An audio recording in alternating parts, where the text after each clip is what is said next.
Well. We have a wonderful game here today by none other than yours truly. Yes, you guessed it, the man of mystery himself. So it's a 10-minute game, and here we are. I'm white. Standard opening, all very standard stuff. Nothing too non-plussing here. Interesting move here, bishop e6, but whatever. And here, here's a this is like the one of the hard moves to make in an opening is towards the end phase of the opening after the pieces are more or less developed and you've got only a couple of simple moves remaining, either castling kingside or queenside, and you don't know yet which one to pick. And you're kind of like trying to get a sense for how the nature of the position is going to shift. Is he planning to do b5? Is he planning to do g5? What's he planning to do? What about this bishop? So I don't know how to ask any of those questions other than to say, hey, bishop, what are you planning to do? And he might take it here and take back, and then we have a clear favor. But if he goes back all the way, well, wow, that's different. That's not what I would have expected. And with that in mind, I thought, well, castling kingside seems very logical because if I castle queenside now, all his pawns and his bishops would be perfectly aligned for an onslaught. So that helped me make my decision.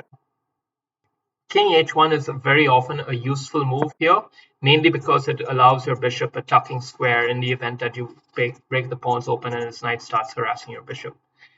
But anyway, now we are here, and I've got to shove the queen away so that my bishop would have a hiding square should he advance the pawn.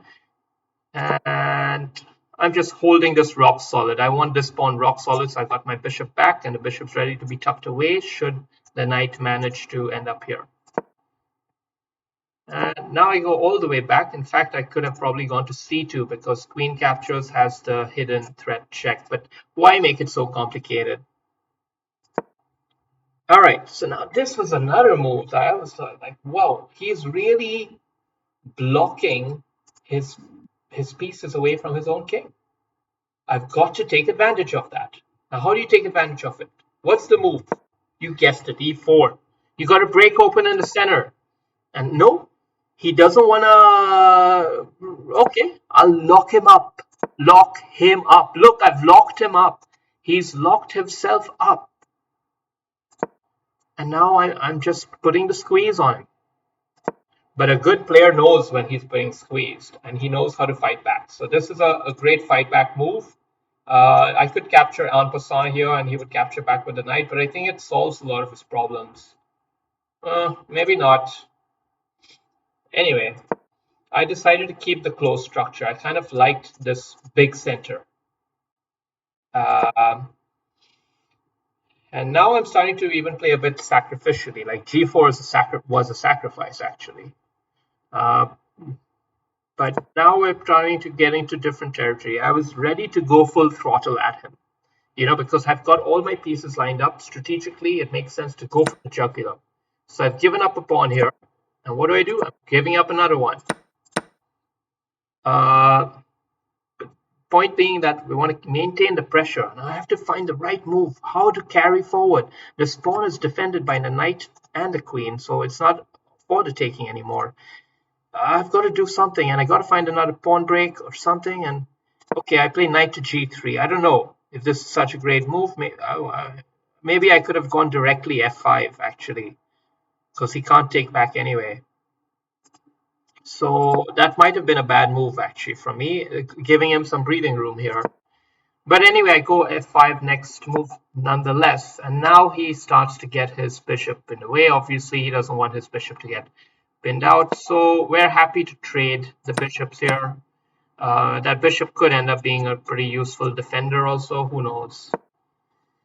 This was an unusual looking move. I thought his rook looked so vulnerable there, loose piece, but there was no way I could think of to capitalize on it. So I now need to continue with the plan. What do? Do I take this? Do I go queen here, trying to do some stuff? What do I do? And after a lot of consideration, I chose pawn f6, keeping the pawn chain, keeping the two double passed pawns kind of pressure going, maintaining the cramping style, maintaining the piece blocking principles. and using the squeeze technique basically. Now he's trying to get his knight out of the way, but actually it's more like he's attacking the root of the pawn. You know, if you take the root chakra, then the rest of them are going to fall. So you've got to defend it somehow. I mean, I could have gone like bishop takes, queen goes here, try some mate, but there's nothing there. So I got to hold the root chakra solid, and I do. And now he goes with the pawn up here. I'm not exactly sure. I guess he's defending that pawn from the bishop. Um, but it gives me some breathing chance, and I decide knight in there makes sense, because how else are you going to activate this piece? And the knight was also serving another role of holding onto the central pawn. So now he takes a poisoned pawn. This is a poisoned pawn. That rook is not dying. He's coming up here, and he's just going to be just fine. But by taking that pawn, he's giving me some room, some time to formulate an even heavier attack. So I'm not so sure it was such a good idea, but here we are anyway. What's the material balance? He's plus 2 points, plus 2 points. And now he's still putting some pressure on it. He's got some pressure on the knight. So he's threatening to win this pawn here. And this is another critical situation. What do? I take the bishop. Did you expect that? That's called understanding the principles, understanding the point of the game. The point of the game is that we want to go guns blazing and destroy the king. No prisoners. That's our approach here. All guns blazing, no prisoners. The knight, the queen, they hold on to that central pawn. This bishop held on by the knight. It's all coming together beautifully, but you've got to find a finishing touch. What are you going to do? Somehow, knight here seems like the move to play, right? To give the rook and the bishop some symmetry while cutting off that defender. He plays an interesting move, knight up there. I guess his idea is knight in the middle to block the bishop, but I don't think it works. And he realizes that doesn't really work, because I had other options. I could take queen takes, for example. But he decides instead to block my rook with his knight. Now that's interesting. He's blocked the rook and defending his pawn at the same time. It's quite a move. But what do? I go for the jugular again. This you won't see. Even Gary Kasparov can't play like this, let alone Magnus Carlsen. Double sacrifice. Double sacrifice. This is Grandmasterly world champion level. All right. And now he decides he's got to take that knight.